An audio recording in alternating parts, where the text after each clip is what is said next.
अब तक दुर्योधन पांडवों की सेना के महान योद्धाओं का वर्णन कर रहा था, लेकिन अब वह अचानक अपनी सेना की तरफ ध्यान ले जाता है। अस्माकं तु विशिष्टा ये तान्निबोध द्विजोत्तम नायिकामं सैन्यस्य संझार्थम तान ब्रवीमि ते। हे श्रेष्ठ ब्राह्मण, अब आप हमारी सेना के विशिष्ट योद्धाओं को भी जान लीजिए। अगर आप रोज भगवत गीता के श्लोकों का आसान अर्थ समझना चाहते हैं तो चैनल को सब्सक्राइब जरूर करें।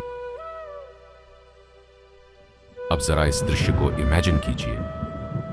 दुर्योधन युद्ध भूमि के बीच खड़ा है, सामने पांडवों की विशाल सेना है और उसके शब्दों में हल्का तनाव साफ महसूस हो रहा है।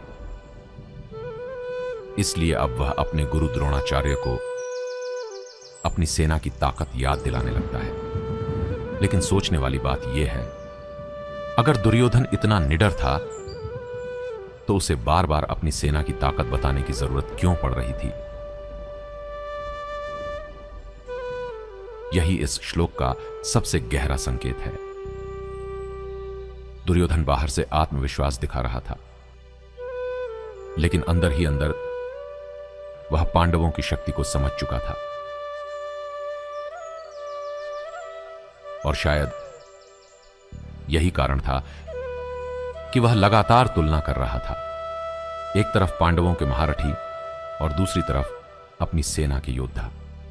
अब ध्यान दीजिए, दुर्योधन यहां मेरी सेना शब्द का इस्तेमाल करता है। क्यों?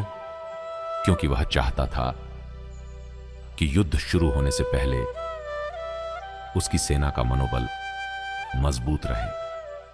वह अपने सैनिकों में विश्वास पैदा करना चाहता था। लेकिन महाभारत हमें एक गहरी बात सिखाता है, जिस व्यक्ति को बार बार अपनी ताकत साबित करनी पड़े वह अंदर से पूरी तरह शांत नहीं होता। सच्चा आत्मविश्वास शब्दों से नहीं, व्यक्ति के व्यवहार से दिखाई देता है। और दुर्योधन के शब्द धीरे धीरे उसके अंदर छुपे भय को सामने ला रहे थे। अब सवाल यह है, क्या दुर्योधन को पहले से एहसास हो चुका था कि यह युद्ध सिर्फ सिंहासन का नहीं बल्कि भाग्य का युद्ध बनने वाला है? ऐसे ही गीता के गहरे अर्थ समझने के लिए चैनल को सब्सक्राइब करें। ग्रंथ का अर्थ